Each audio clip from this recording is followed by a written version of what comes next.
Bonjour et bienvenue dans la Minute Success. La vente est avant tout une histoire de relation. Et comme dans toute relation, nous sommes parfois face à des désaccords et à des conflits. Mais avec un client, comment peut-on le gérer?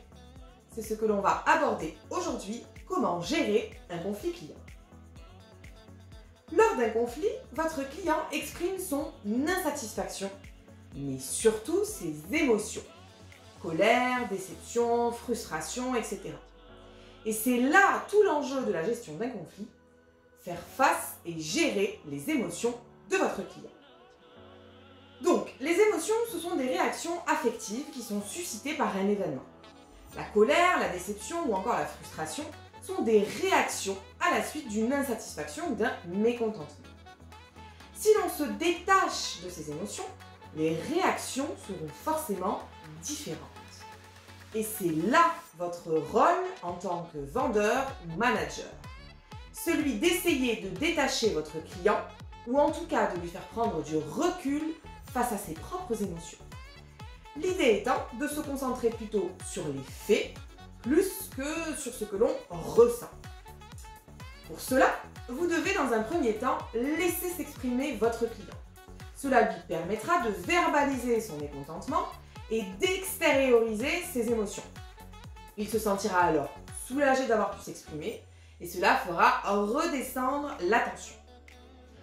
Attention, pour que cela fonctionne, votre client doit se sentir écouté. C'est donc de votre responsabilité de vous positionner dans l'écoute. L'écoute vous permettra en plus de récolter des informations précieuses pour trouver une issue favorable au conflit. Et c'est grâce à ces informations que vous aurez les cartes en main pour chercher des solutions et une réponse adaptée à la problématique formulée. C'est la deuxième phase de la résolution d'un conflit, la recherche d'une solution. N'hésitez pas à impliquer votre client dans cette démarche de recherche de solution pour comprendre réellement ce qu'il attend de vous et quels sont ses besoins et surtout ce qui est réellement à l'origine du conflit. Parfois, ça peut être juste un simple malentendu ou une mauvaise compréhension des choses qui vont créer un conflit. Une fois que cette démarche de recherche de solutions communes a été effectuée, vous pouvez alors lui proposer la solution la plus adaptée. Cette solution doit évidemment être favorable pour tous, pour votre client, mais aussi pour vous. Par exemple, au premier abord, rembourser partiellement ou totalement votre client peut paraître défavorable pour vous.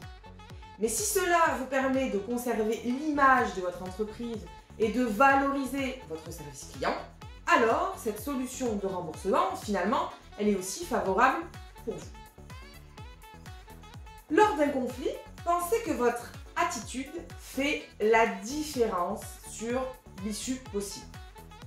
Comme le dit le proverbe, une réponse douce calme la fureur, tandis qu'une parole dure augmente la colère.